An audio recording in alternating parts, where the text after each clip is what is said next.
Welcome to my YouTube channel. My name is Sarah, and today I'm going to be providing you with some advice on how to look and feel your best when conducting a Zoom interview. This is also going to apply for other things. For instance, if you want to improve how you come across in your online courses, then this video is for you. The two biggest things you want to keep in mind when you're on video is lighting and the quality of the sound. What I have behind me is a window, and it's really not that bright in here. It's about 6:30 p.m., so the sun's setting, but you can see how much of a significant difference this makes in how I show up. Natural light is going to be best, and what you can do is just, instead of facing a window like I did,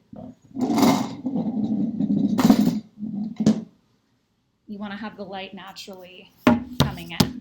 You can see how that changed significantly. A neutral background is really going to be best. I have a light on behind me and you can see the windows. That's going to be very distracting to an audience. So you want to make sure whatever you're doing, the focus is going to be on you. Besides the lighting and also the quality of sound, one thing that you probably noticed in watching this is I'm not looking at the camera. If you're new to being on film, this is going to be something that will be a little bit difficult to adjust to, but doing it early makes a huge difference. And what you want to be doing is looking directly into the camera and talking to it as if there were somebody there.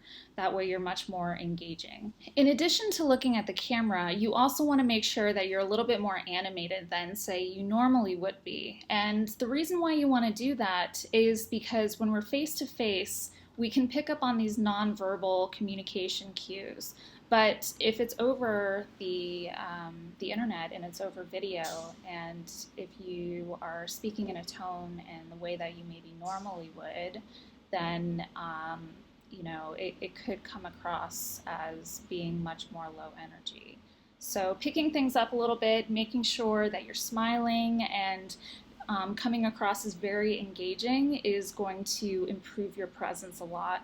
And this takes practice. It's not something that's going to happen overnight. You want to get in the habit of recording yourself and seeing what you look like on camera.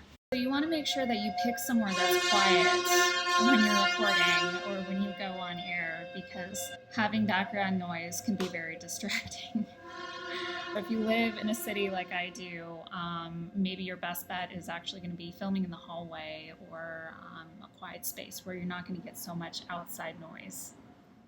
If you're not able to get natural lighting, one thing you can do is use light that's you have available to you. And so you can see just that's a huge difference already. Instead of doing a light like this that can be very harsh, you want to have something that is a lot warmer in color. Getting it right is going to make a huge difference in the quality of the video overall. So I'm going to turn my kitchen light on, which is pretty harsh. I'm going to add this warmer light, which this is kind of strange and uncomfortable, and that's because this is a small lamp and the top is open. So even though this is a much warmer light, I would maybe want to, that's not going to work. Maybe having it too close is going to be an issue, so moving it away will improve it. And yeah, that's much better, but we're not all the way there yet. This is a very warm color and warm tones to it. I'm going to show you a couple other light bulbs so you can just start to see some of the differences and why lighting is so important. All right, here we go, 900 lumen. All right, so 450 lumens. Because this lamp is not it's not ideal for filming something, it's going to be something that you want to be pushing back away from you. So test this out and see what's going to look best. But it could be that you really need to be using a light without a lampshade on it. If you're getting this sort of uncomfortable and strange looking light pattern and shadows, then you want to test out maybe different options. So instead of having the lampshade on, you can have it off and possibly have something sheer that is between the light and yourself. You don't want to put, say, a scarf or something directly over a lamp because that could be an issue. What you can see here is I have two different light sources, and these are just the basic circle rings that you can find on Amazon for relatively cheap. And I'll show you now the difference between the two. Okay, so this is the smaller ring. These are super cheap. I think this one I got for maybe 10 bucks on Amazon. And when you need something that's portable, then definitely get one of these. But they tend to be very harsh lighting. So as you can see, this is dramatic. You can push it back further. What I like about this one is that they have different lighting that's available. So for instance, this is much more harsh, and then you can do a combination of the two, the harsher one and the more warm tone. Something to consider, but as you can see, it's going to need a little bit of playing around with to try and figure out what's going to look best for you. So this is a much warmer light, and it warms up the entire environment, which is nice. What I like about this one too is that I can actually adjust it. So there's a dimmer, unlike the one that I had just shown you where it was only 3 different options. You can actually adjust it as you see fit. It came with this warmer shade to it, and which I have installed right now, but then also they have just a clear cover as well. And the clear cover, your light is going to be much harsher, similar to some of the things that I just showed you versus what you're seeing now. And in addition to that, what I have done with this one is they sell these little covers that you can put over the light so that it ends up being soft light that's coming through, and I highly, highly recommend investing in one of them. This is the light. It's an 18-inch one, so pretty big. And as I mentioned, I have these orange lights in, and this is just the cover that I bought for it, and it makes a huge difference. So also, as I said, you can dim it. If you're on a computer, you want to make sure that you have the tilt of the camera to be appropriate. So you don't want something that's going to be pointed down or something that's pointed up too far. Find that balance and find what's going to make the most sense to you. And I also like to advise people to take a look at where their face is in terms of the rest of the video, because you can adjust it if you just add books or things like that so that you have it in a place where you're going to be looking your best. Now let's talk about ways that you can improve the sound quality. I have these basic Apple headphones that came with my, 3 iPhones ago, and you can use the microphone that's installed in them. You hear me much clearer now. However, if anything swipes up against this microphone, if it's just moving while I'm talking, or even my earrings start tapping against this, then you're going to hear all these distracting noises. If you have the funds to do so, I highly recommend just purchasing an external mic. If you plan on doing a lot of media appearances or you're teaching a course this semester, then investing in one of these is going to pay off. I'm going to show you how significantly the audio quality improves. I'm using a Yeti mic, and as you can hear, this is much different. The sound quality is much better than anything you've heard so far in this video. I have it pulled up close. Why I'm doing that is because I'm wearing dark clothes, so it's not much of a distraction. If you're concerned with it being a distraction, you can definitely push whatever mic you have so that it's out of screen, and it's still going to be a much better sound than if you're going to be using your laptop or your earbuds. Good lighting and good audio should be your focus, whether you're doing a news interview or putting together your first YouTube videos, or even if you just want to be improving your lectures.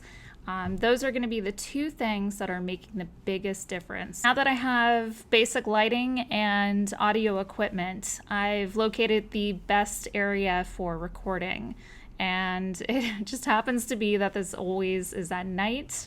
So I like it because I don't have a distracting background behind me, but you'll notice that the quality of the video starts to change because my computer, it really struggles with keeping the lighting consistent. It ends up being cases where if I'm moving at all, the image changes quite a bit. But that's okay if you decide that you're going to be upgrading your equipment and purchasing some cameras and things like that. That can be your next consideration, but start really low budget and get comfortable with being in front of the camera. What I want to close with finally is just a few things that help me, and they might not help you. Don't take them as me throwing advice at you, but here are some things that I've found to be most helpful. First thing is you want to see how you look on camera when you are prepared. What I noticed earlier, and you may have noticed this as well, is I was wearing a different shirt.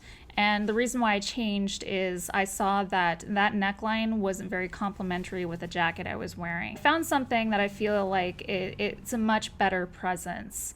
Not only that, I decided to curl my hair a little bit. I just had a little bit of extra time. Yeah, so in this case, it actually doesn't really matter too much because it's so dark on screen that you can't really even see my hair, but it was just a confidence thing. I think that doing things like this, whatever can help you build your confidence and with being in front of the camera, is going to be helpful.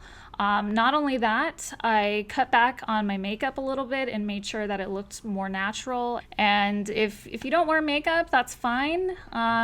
Don't do whatever you're most comfortable with, but these are two things that I found to be helpful.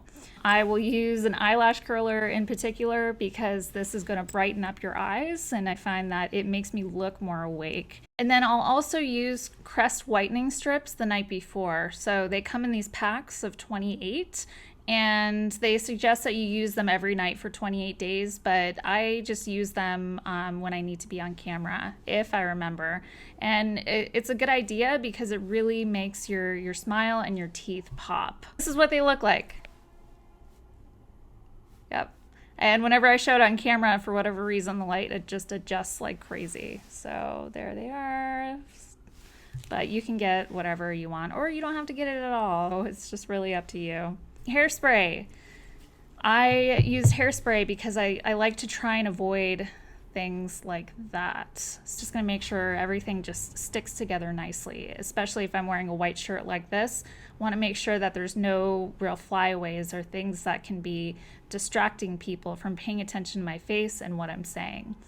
Finally, always have something available to drink in case you get a dry throat, start to get nervous. This is going to be really helpful.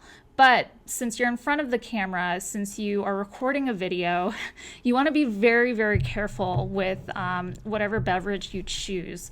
Putting it somewhere that it's not going to be close to the equipment or pose a spill risk is going to be huge. The last thing you want is to be nervous and in front of a camera and knock over your drink while you're trying to be animated and trying to really put on a presence that looks exciting and engaged. Take something like this and just have it on the floor, available in an emergency if you need it. Highly, highly recommend that, but it's risky business, so make sure you set yourself up so that there's no possibility that you're going to be spilling. I hope that this has been helpful advice. These are just some of the things that I've found to be useful. If this is something that people would find more helpful going forward, I'd be happy to put some videos together that really go through how to nail media interviews and other relevant topics. Thank you so much for watching. If you like this video, give it a thumbs up, comment below, and subscribe.